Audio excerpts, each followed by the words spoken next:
오늘 우리에게 주시는 하나님의 말씀은 사도행전 28장 17절에서 22절까지 말씀입니다.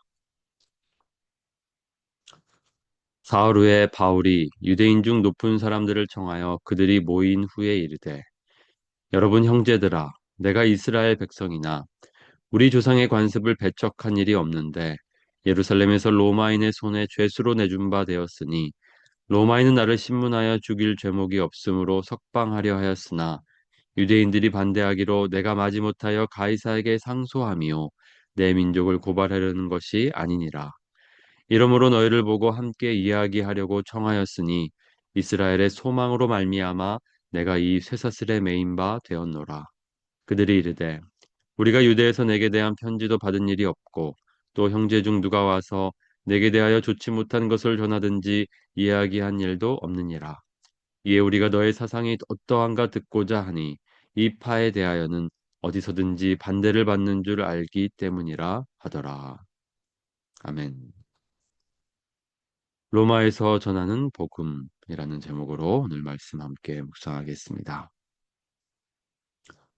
바울이 드디어 로마에 도착했습니다. 하나님께서 바울에게 주셨던 비전이었습니다. 로마에 가서도 나를 증언하여야 하리라. 바울은 그래서 로마에 늘 가고 싶어 했습니다. 그 소망을 가지고 있었습니다. 그런데 참 아, 신기하게도 바울이 원하는 방식으로 로마에 온 것이 아니라 이렇게 붙잡힌 채로 죄수의 몸으로 로마에 왔다는 것입니다. 아, 그것이 하나님께서 인도하신 길이었습니다. 그러나 그것이 복음을 전하는 일에 방해가 되기보다는 오히려 더 유익한 일이 되었습니다. 한 군인과 함께 따로 있게 허락하더라. 이 말은 바울이 붙잡혀 있는 상태이기는 하지만 집에서 이렇게 가택연금의 상태에 있었습니다. 그러니까 감옥이 아니라 집이었기 때문에 사람들이 오고 갈 수 있었고 오히려 복음을 전하는 일에 방해받지 않고 그렇게 복음을 전할 수 있었습니다. 바울이 이 로마에 도착한 지 사흘 후에 이제 본격적으로 복음을 전하기 시작합니다. 먼저 그 대상은 유대인들이었습니다. 그 중에 유대인들 중 높은 사람들을 초대했습니다. 유대인들의 지도자, 유대인 지도자들이라고 할 수 있는데 바울이 초대했다고 그들이 올 이유는 없었습니다.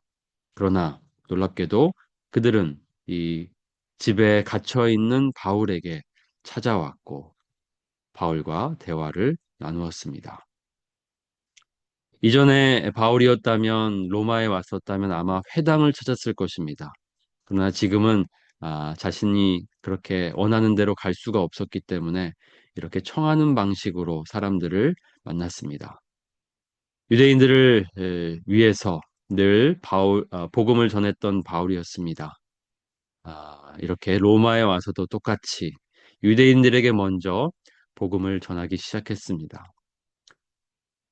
그리고 오늘 대화 속에서 바울이 어떻게 그들에게 복음을 전했는지, 복음을 전하기 시작했는지 알 수 있는데요. 먼저 자신을 소개하고 있습니다.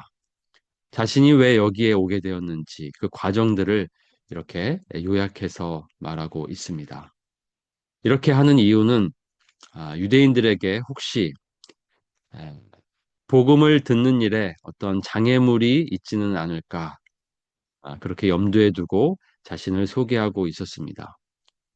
이미 사람들을 통해서 유대인들을 통해서 예루살렘에서 바울을 조심하라는 말을 들었다면 아마도 바울은 그 일을 염두에 두고 어떤 걸림돌을 제거하려고 했습니다. 자신은 우리 조상의 관습을 배척한 일이 없다라고 하고 있습니다. 그리고 자신이 이스라엘 백성이라고 말하고 있습니다.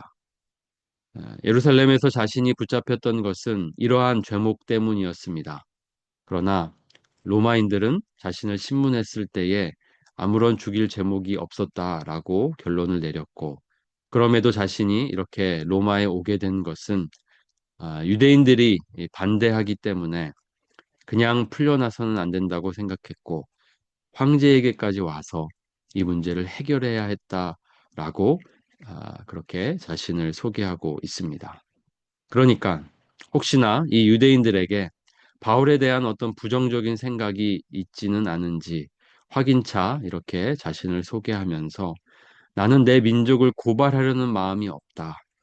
내 의도는 아, 복음을 순수하게 전하고 싶은 마음뿐이었다라고 자신에 대한 어떤 오해나 그런 것들을 미리 이렇게 제거하고 있습니다.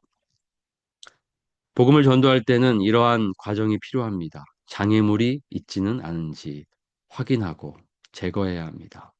오늘 우리가 복음을 전하다 보면 기독교에 대한 오해 있을 수 있습니다. 그래서 사람들이 그 장애물 때문에 복음을 듣지 않을 수 있습니다. 그러면 먼저 우리가 해야 할 것은 그런 장애물들을 제거하는 것입니다. 오해를 풀고 그렇게 먼저 나아가야 합니다. 그리고 나서는 바울이 복음을 전하는 이유를 설명하는데요. 여기에 보면 이러므로 너희를 보고 함께 이야기하려고 청하였으니 이스라엘의 소망으로 말미암아 내가 이 쇠사슬에 매인 바 되었노라. 자신이 복음을 전하는 목적을 밝히고 있습니다. 그것은 바로 이스라엘의 소망입니다. 복음을 전하는 목적은 바로 이 소망을 에, 전하는 것입니다. 유대인들을 책망하거나 심판하기 위한 복음 전도가 아닙니다. 그것은 그들이 기다리고 있는 바로 메시아에 관한 것입니다. 그래서 복음은 소망의 복음이었습니다. 그 메시아가 바로 예수님이라는 것을 이제 밝히려고 하고 있습니다. 복음을 전하는 목적이 아, 믿지 않으면 심판을 받는다. 그런 목적으로 우리가 협박하듯이 복음을 전하는 것이 아닙니다. 그렇게 겁을 내게 하고 복음을 전하는 것이 아닙니다. 우리의 복음 전도의 목적은 소망을 심어주기 위해서입니다. 그래서 사도 베드로는 우리에게 언제나 소망에 관한 이유를 묻는 자들에게 대답할 준비를 하라고 하고 말했습니다. 너희 마음에 그리스도를 주로 삼아 거룩하게 하고 너희 속에 있는 소망에 관한 이유를 묻는 자에게는 대답할 것을 항상 준비하되 온유와 두려움으로 하고 우리 안에 소망에 대해서 이렇게 사람들이 궁금하도록 해야 하는 것입니다. 어떤 두려움을 일으키고 복음을 전하는 것은 잘못된 접근입니다. 그렇기 때문에 소망의 복음, 자유의 복음, 평안의 복음을 전하는 것이 복음 전도의 목적입니다. 바울의 말은 그치고 이제 유대인들이 대답합니다. 아, 우리가 아무런 소식을 들은 것이 없다. 그러니까 바울에 대한 오해가 없다라는 것을 밝히고 있습니다. 그리고 또 이미 믿고 있는 그리스도인들을 통해서도 바울에 대해 어떤 좋지 못한 것도 들은 적이 없다.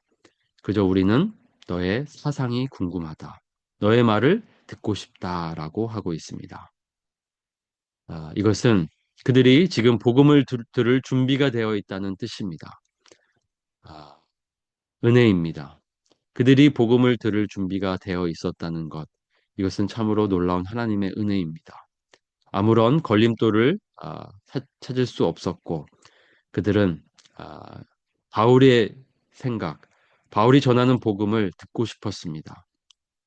그들이 알고 있었던 것은 바로 그리스도인들에 대한 생각이 있었는데요. 어디서든지 반대를 받는 줄 알고 있었습니다. 그들이 알고 있었던 그리스도인들에 대한 지식은 이 그리스도인들은 어디서든지 반대를 받고 있었다는 것뿐이었습니다. 그 외에는 다른 것이 없었고 그저 그들은 복음을 듣고 싶어 했습니다. 이것을 보면 복음의 문이 복음을 들을 준비가 되어 있다는 이 모습은 복음의 문이 전도의 문이 열려 있다는 것을 알 수 있습니다. 이제 복음을 전하는 일만 남았습니다. 이 모든 것이 다 하나님의 은혜입니다. 그리고 이것은 기도의 응답이었습니다. 골로새서 4장 3절에 보면요. 자신들을 위해서 이렇게 기도하라고 골로새 교인들에게 부탁합니다. 하나님이 전도할 문을 우리에게 열어 주시기를 기도해 달라. 그렇게 문이 열리고 그리스도의 비밀을 말하게 할 수 있도록 기도해 달라고 부탁했습니다. 늘 이것은 사도 바울의 기도 제목이었습니다. 그리고 성도들에게 부탁한 기도 제목이었습니다. 그 기도가 오늘 응답되었고 이렇게 로마에 있는 유대인들이 복음을 들을 준비가 되어 있었습니다. 하나님께서 그 길을 열어주셨고 문을 열어주셨습니다. 놀라운 아, 순간입니다. 이제 바울이 복음을 전할 차례입니다. 이제 마지막 부분, 우리가 사도행전의 마지막 부분을 남겨두고 있는데요. 이렇게 문이 열리고 바울은 담대하게 복음을 전하게 됩니다.